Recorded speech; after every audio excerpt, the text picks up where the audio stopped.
امریکایي چارواکي وایي چې افغانستان کې تاوتریخوالی په ډیره لوړه کچه روان دی او د وضعیت ټول خواشیني کړي دي. د امریکا دفاع او بهرنیو چارو وزارتونو کې لوړپوړو چارواکو د افغانستان د رواني وضعې په اړه څرګندونې کړې دي. د راپورونو پر بنسټ تیرو څو میاشتو کې وسلوالو طالبانو د هیواد په بیلابیلو لویو ښارونو کې موټر بم بریدونه او ځینو نورو سیمو کې د افغان امنیتي ځواکونو پر پوستو ډله ییز بریدونه وکړل چې یو شمېر افغان امنیتي ځواک او عام ملکي افغانان پکې شهیدان او ټپیان شول. وسلوالو طالبانو نن سهار هم د کندهار ولایت ارغنداب کې د هاموی په واسطه موټر بم برید کړی چې یو شمېر کسان پکې ټپیان شوي دي. د چارو یو شمېر کارپوهان د وسلوالو طالبانو له لوري پر یو شمېر ښارونو او نورو سیمو کې د وسلوالو طالبانو موټر بم او ډله ییز بریدونه د دوحې د قرارداد خلاف عمل ګڼي.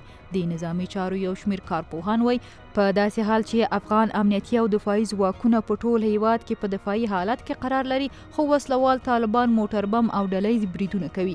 دا د یادې ډلې وارخطایي ښیي. د دوی په نظر وسلوال طالبان د دوحې د تړون پر ژمنو عمل نه کوي او تاوتریخوالی هم نه کموي، ځکه دوی پرته له جګړې هیڅ دي. اساسي هدف دا دی چې که چیرې طالبان سولې ته ژمن وي، یوازینۍ لاره یې دا ده چې دوی وربند وکړي او د افغانستان دولت سره سولې ته کیني. په یوه بانه په بله بانه باندې د دې نه تښتېدل یا بانې کول یا د پلمو رامنځته کول، دا معنا دا ده چې دوی سولې ته ژمن نه دي، نو نه غواړي چې په افغانستان کې سوله ټینګه شي.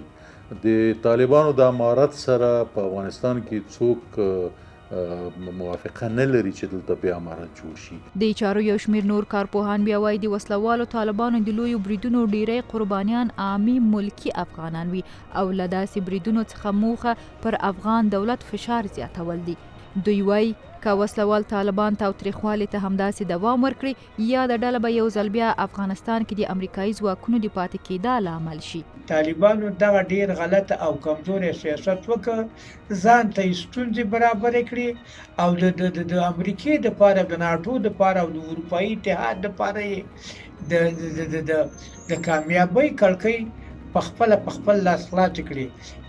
دا کار زما د نظره د طالبانو یو کمزوري ډیپلوماسي و چې د یادونې ده چې تیره اونۍ افغان امنیتي چارواکو هم په یو ګډ خبري کنفرانس کې وویل وسلوال طالبان د سولې نیت نه لري او تاوتریخوالی له حده زیات کړی دی.